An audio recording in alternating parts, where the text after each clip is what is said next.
Right, so we're back for another deep dive, and this time we're tackling a game that's been generating a ton of buzz, Corepunk. And joining me again is our MMO expert. Always happy to dive into a new world, especially one that's causing this much debate. Right. It seems like everyone's got an opinion on Corepunk.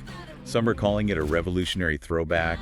Others are saying it's just a clunky mess. Yeah, the reactions have been pretty polarized, haven't they? So we've done our homework, we've watched the videos, read the reviews, even dug into some developer notes. Trying to get a clear picture of what's really going on behind the code. Exactly. Yeah. Because on the surface, Corepunk is this fascinating blend of classic MMO elements. With a twist of MOBA-style combat. Yeah, it's like they took the isometric open world of Diablo Threw in character leveling, crafting all that good stuff. and then said, hey, let's add some skill shots and strategic positioning from games like Dota and League of Legends. It's a bold move, and it's definitely a big part of why opinions are so divided. Okay, so for our listeners who might not be familiar with Corepunk, let's break it down a bit. Imagine a vast, seamless world viewed from that classic top-down perspective, You've got your forests, your swamps, your steppes. each with its own distinct look and feel.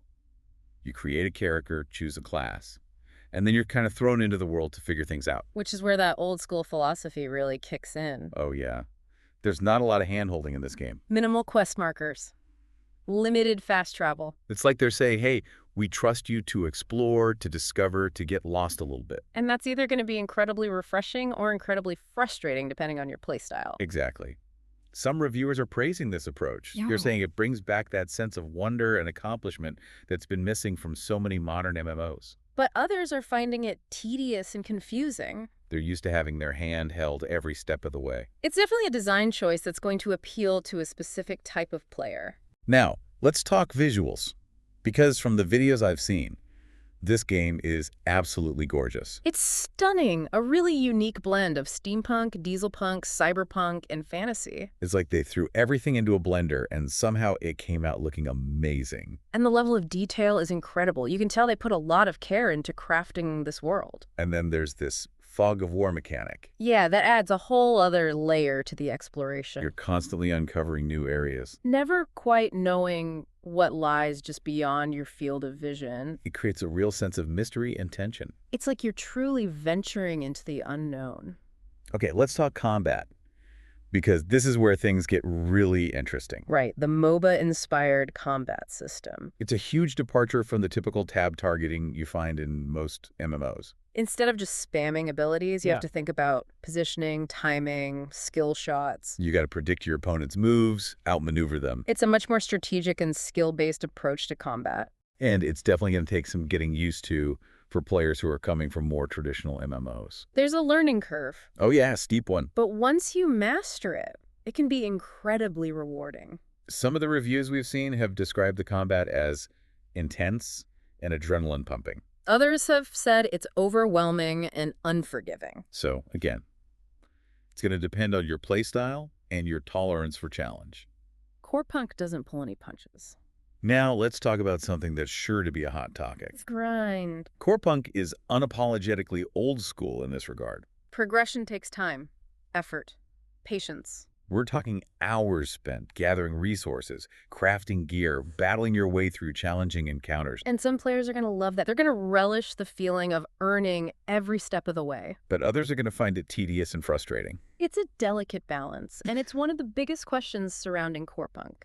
Can they create a grind that feels rewarding and meaningful without alienating players who prefer a more streamlined experience? It's a tough one, but I'm curious to see how it plays out. Yep. All right, let's take a quick break. And when we come back, we'll dive deeper into Corepunk's open world, explore its PvP system, and tackle some of the more controversial aspects of its design. Sounds good to me. I'm ready to get back into the thick of things. We'll be right back after this short break. Stay tuned. In a world of adventure and mystery, there exists a place where player dreams are forged, where code becomes magic and stories are born. Welcome, travelers, to a new journey into the unknown. This is Questlog Behind the Code, the podcast that not only takes you into the worlds of your favorite MMOs, but deep into the heart of their creation. Your guides on this epic quest, Patch, the master of technology, and Sprite, the voice of the players. Together, they will lead you on an adventure behind the scenes of game development. Prepare yourselves, for today's quest takes you to a special game, Corepunk, an MMO that dares to balance old-school nostalgia with modern innovation. Will you join the challenge? All right, welcome back to Questlog, Behind the Code. We're diving back into the world of Corepunk. And this time, I want to focus on how the game's design shapes the actual experience of playing in this open world.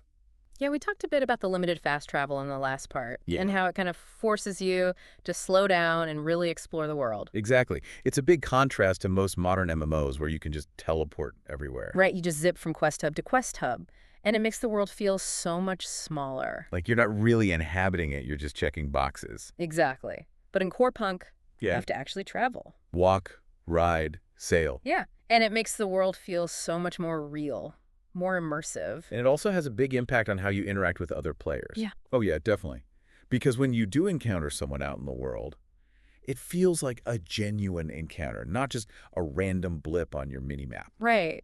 It has more weight, more meaning. Especially in the context of open world PvP, which seems to be a pretty big part of Corepunk. Oh, absolutely. The combination of limited fast travel and open world PvP creates this really dynamic and unpredictable environment. You're always on edge, never knowing who you might run into. Or what their intentions might be. Right.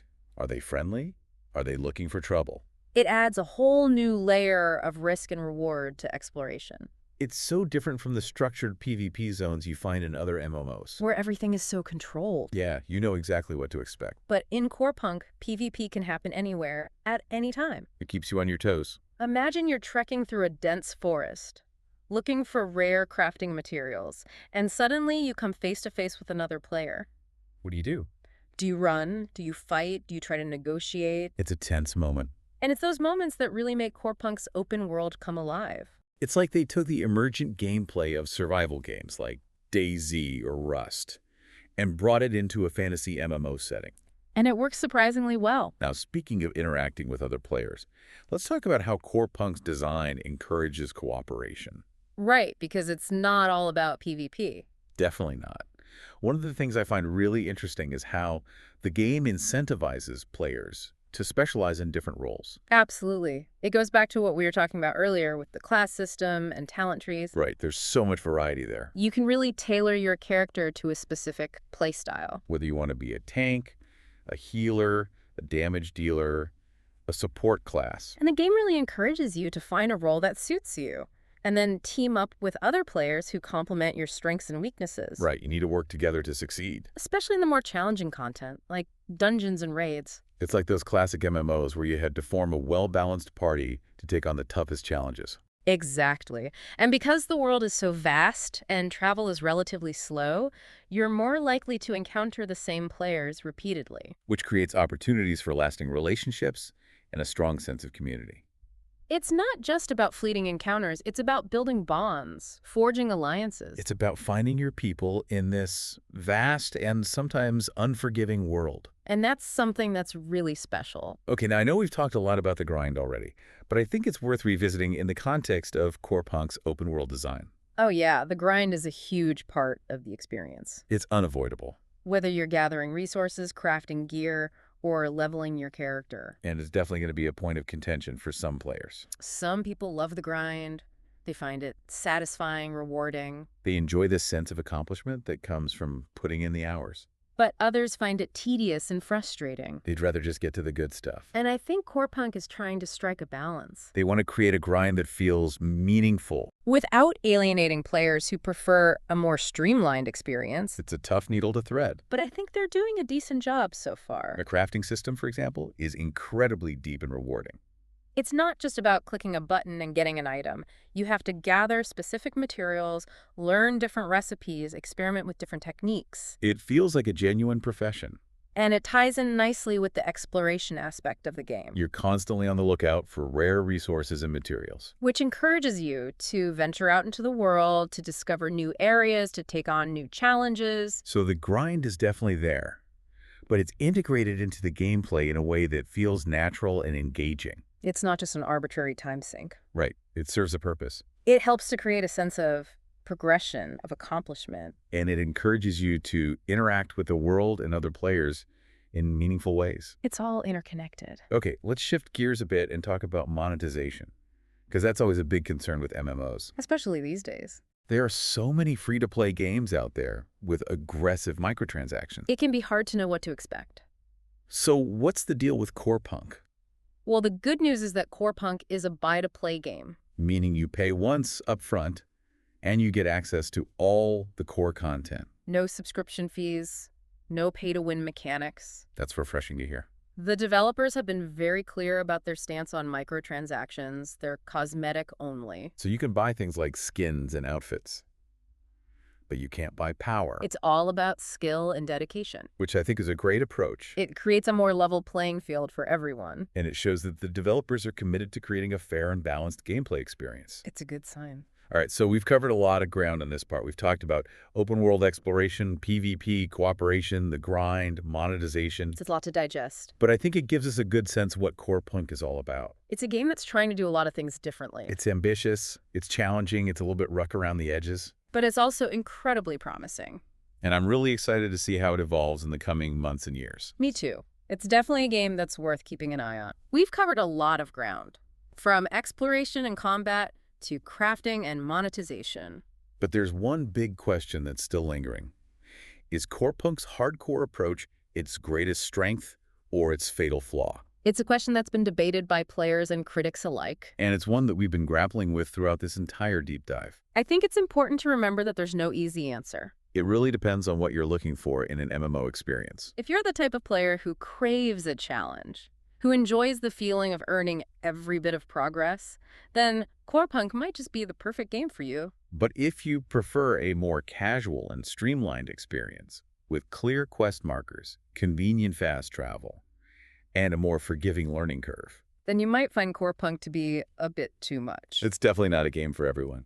But for those who are willing to embrace its hardcore nature, I think Corepunk has the potential to be something truly special. One thing that's really stood out to me throughout this deep dive is the emphasis on community. Oh, absolutely. From the limited fast travel to the open world PvP, and the importance of specialization and teamwork. Corepunk constantly encourages players to interact with each other. In a meaningful way. It's not just about fleeting encounters in towns and cities. It's about forging lasting relationships, building guilds, forming alliances, working together to overcome challenges. and that's something that's been missing from a lot of modern MMOs. It's easy to get lost in the solo grind Leveling up your character, collecting loot. without ever really connecting with other players. But Corepunk forces you to engage with the community. You can't just solo your way to the top, You need to rely on others. whether it's for help with a tough quest Trading for rare materials. or simply banding together for safety in the wilderness. That creates a sense of camaraderie, a feeling of shared purpose. That could be incredibly rewarding. It's one of the things that makes MMOs so special. Now let's talk about emergent gameplay, because I think this is where Corepunk really shines. With its open world, its PvP system, its deep crafting system, Corepunk creates this sandbox environment where almost anything can happen. you're not just following a pre-scripted storyline. You're creating your own adventures. Imagine you stumble upon a rare resource node deep in a dangerous dungeon, and you have to defend it against a rival group of players. Or you form an alliance with another guild to take down a powerful world boss. Only to have one of your allies betray you at the last moment for a chance at greater loot. It's the kind of unscripted drama, the unpredictable twists and turns. That make online gaming so captivating. And it's something that's incredibly difficult to achieve in a heavily structured theme park MMO. In Corepunk, the players are the authors of their own stories. And that's a powerful thing. Absolutely. All right, we've talked a lot about the good stuff, but it's time to address the elephant in the room. We've touched on it throughout this deep dive, but it's such a crucial aspect of Corepunk's design that it deserves one final analysis. The developers have made it very clear that this is a game that demands dedication, patience, Yeah. a willingness to embrace the challenge. And that's going to be a major turnoff for some players. But for others, it's going to be part of the appeal. The question is, does the grind enhance the experience or detract from it?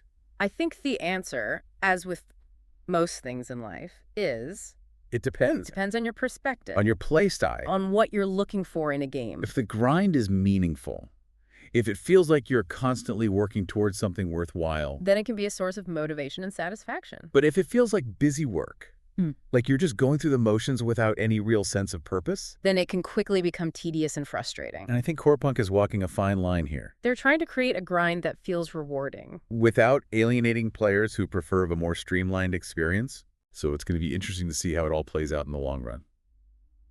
All right, I think we've covered just about everything. We've explored Corepunk's world, its systems, its philosophy, We've analyzed its strengths and weaknesses. and we've grappled with the big question of whether its hardcore approach is a blessing or a curse. So, what's the verdict? Well, I think it's safe to say that Corepunk is a game that's going to divide opinions.